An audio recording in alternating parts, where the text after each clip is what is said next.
Hello दोस्तों, स्वागत है आपका एक यारो के रिएक्शन में। तो जैसे हमारे एक सब्सक्राइबर ने रिक्वेस्ट करी थी कि आप टेस्टामेंट द मॉसेस देखिए, तो आज हम ये वेब सीरीज़ जो है वो स्टार्ट करने जा रहे हैं। And this is web series which was launched on Netflix. काफ़ी सुना इसके बारे में, काफ़ी अच्छे लगे मुझे इसके विजुअल्स, सो आई थॉट कि लेट्स वॉच इट। एंड जब आप लोगों ने कमेंट्स करना भी शुरू कर दिया तो मुझे लगा शायद बहुत अच्छा ही होने वाला है।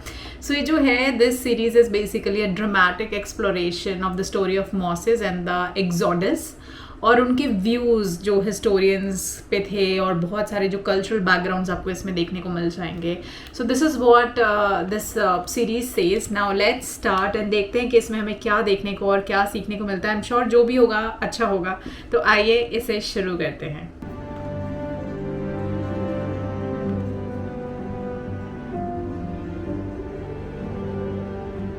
बाइबल में एक अकेले गडरिये का जिक्र है जिसे साइनाई प्रायद्वीप के पास एक रहस्यमय पहाड़ पर बुलाया गया था।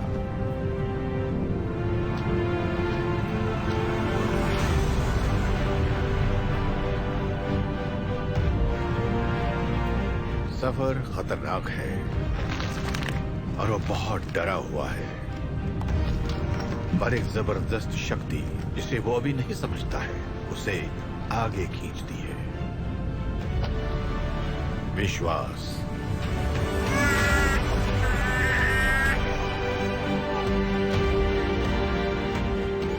उस आदमी का दीप गोपनीय है। मेरा भाई मिस्र से नहीं है, बल्कि हम में से एक है। मैं इब्रू। उसका हर कदम उसे उसकी नियति की और पास ले जाता है। इससे ईश्वर ने बात की है। मैंने तुमसे कहा था इसे वापस मत लाना। तुम उनमें से एक नहीं हो मोसेस। मेरे लोगों के जाने का वक्त आ गया। इजराइलियों का मुक्तिदाता,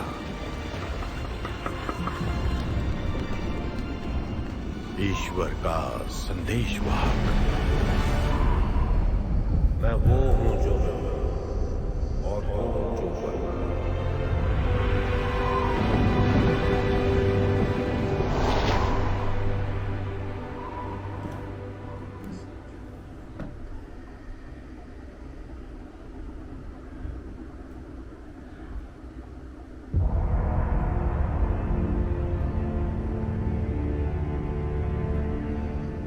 भयानक अकाल के समय इजरायली अब्राहम के वंशज मिस्र में बस गए, जहां उन्हें 400 सालों तक गुलाम बनाकर रखा गया। उन्होंने कई सदियों जुल्म और सितम सहे, पर उनकी संख्या बढ़ती गई, इस डर से कि वो उनके खिलाफ बगावत कर सकते हैं। फेरो ने सभी छोटे हिब्रू लड़कों को नाइल में डुबाने का आदेश दिया।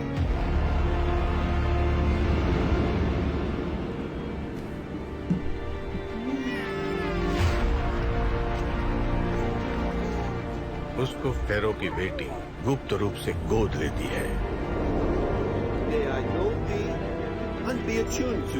और वो शाही दरबार में बड़ा होता है, अपने मामा यानी भविष्य के बादशाह के साथ।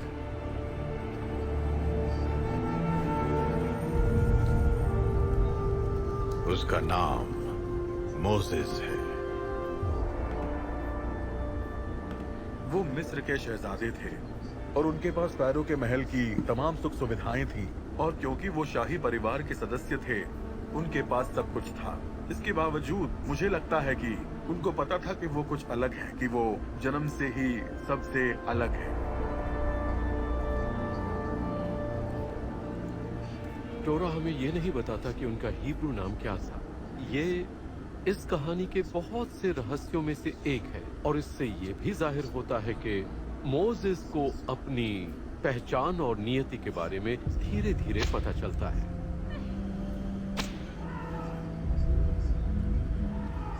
अंदर की वो घुटन तब जाहिर हुई जब मोसेस बड़े हो चुके थे और उन्होंने एक मिस्रवासी को एक हिब्रू को मारते हुए देखा।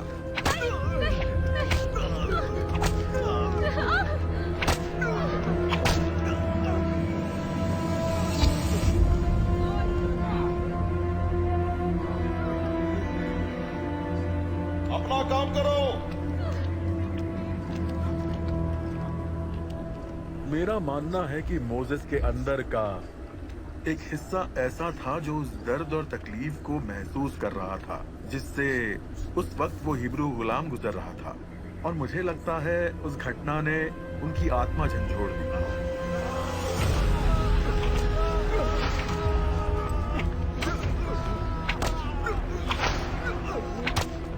तुम रुको, रुक जाओ।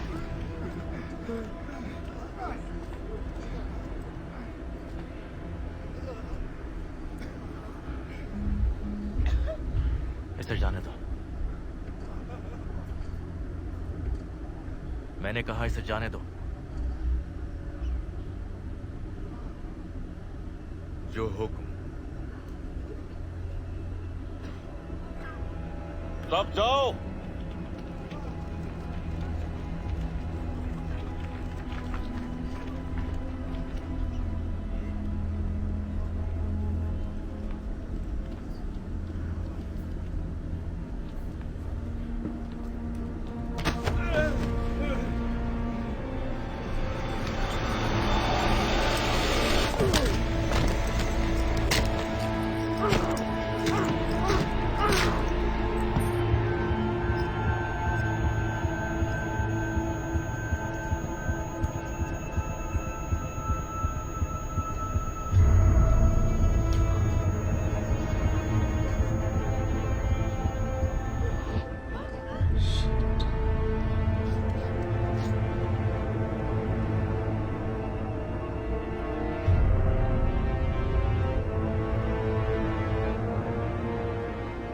जब फेरो को इस बात का पता चला तो उन्होंने मोसेस को खत्म करने के लिए ढूंढना चाहा, पर मोसेस उससे पहले ही भाग निकले।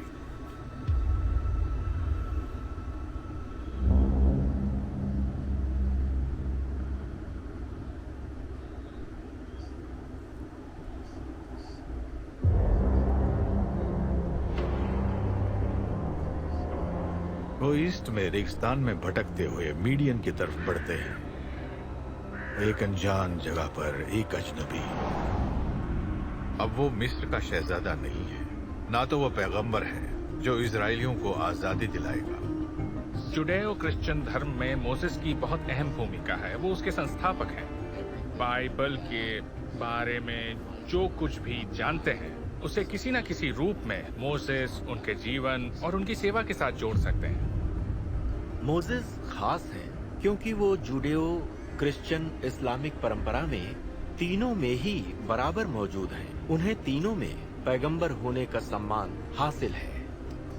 कुरान में पैगंबर मोसेस का जिक्र 100 से भी ज्यादा बार है, और ये बात बहुत अनोखी इसलिए है क्योंकि ऐसे बहुत कम पैगंबर हैं जिनकी जिंदगी की पूरी कहानी कुरान में सुनाई गई है। उनके जीवन की हर एक चीज जो उन्होंने सहा, उनकी चुनौतियां और जो उन्होंने किया, कोई भी ऐसी बात नहीं है जो आज हमारे लिए प्रासंगिक ना हो। आप क्या करते हैं जब आप देखते हैं लोगों पर जुल्म हो रहा है? आप आवाज उठाते हैं या चुप रहते हैं? सामाजिक न्याय की शुरुआत मोसेस से हुई थी। हत्यारे मोसेस से मुक्तिदाता मोसेस तक वो एक दिलचस्प कहानी है।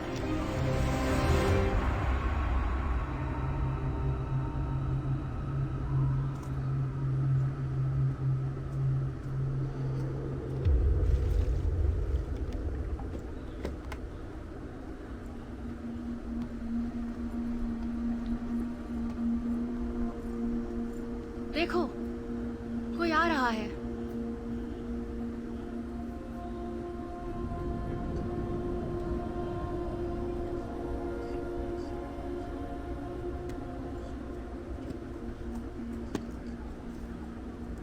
कौन हो तुम?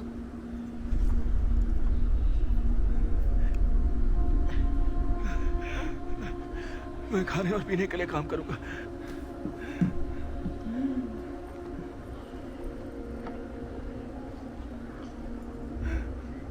तुम ऐसे ही पी सकते हो।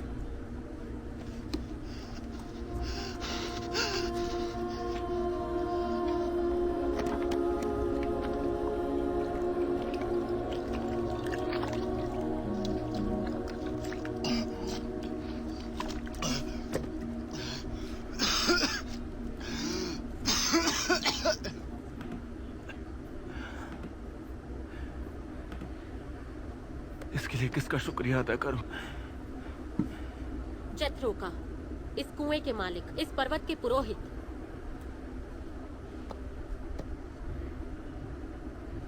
मैं उनकी बेटी हूँ, सिपोरा। मिस्र से भागने के बाद मोसेस साइनाई पर्वत के पास के इलाके में खाना बदोश चरागाही कबीले की शरण में पहुंचते हैं। ये जगह मोसेस को आश्रय देती है।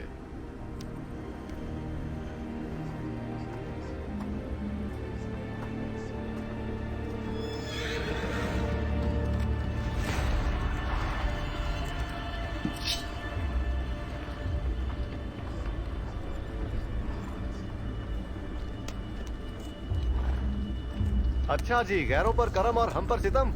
जबान संभाल कर नाइम, और हमारे मामलों में दखल देने की कोई जरूरत नहीं। इसे यहाँ नहीं आना चाहिए था।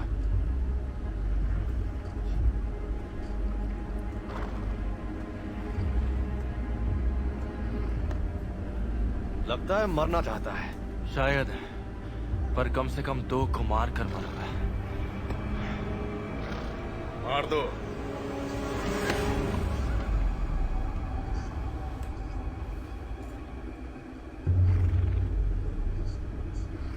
आज नहीं।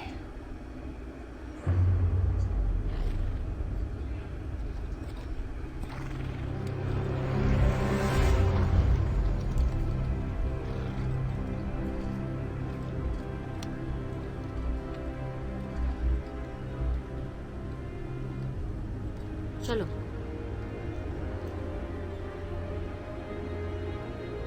सो दोस्तों, जैसा कि हमने देखा, आई थिंक इस सीरीज़ से हमें बहुत कुछ पता चलने वाला है मोसेस की लाइफ के बारे में। और जैसा यहाँ पे कहा गया कि कुरान में बहुत बार जिक्र हुआ है मोसेस की, उनकी लाइफ के बारे में। सो आई एम श्योर यहाँ पे भी the series is really looking very interesting और काफ़ी मज़ा आने वाला है, काफ़ी कुछ सीखने को मिलेगा। तो जैसे मैंने कहा कि एनिमेटेड फॉर्म में जब आप चीज़ें देखते हो तो वो आपको बहुत लंबे टाइम तक याद होता है। एंड इसमें लोग हम वीडियोज़ एंड मूवीज़ कभी नहीं भूलते कंपैरेटिवली, जो हमने पढ़ा हो, ऐसा होता है अक्सर।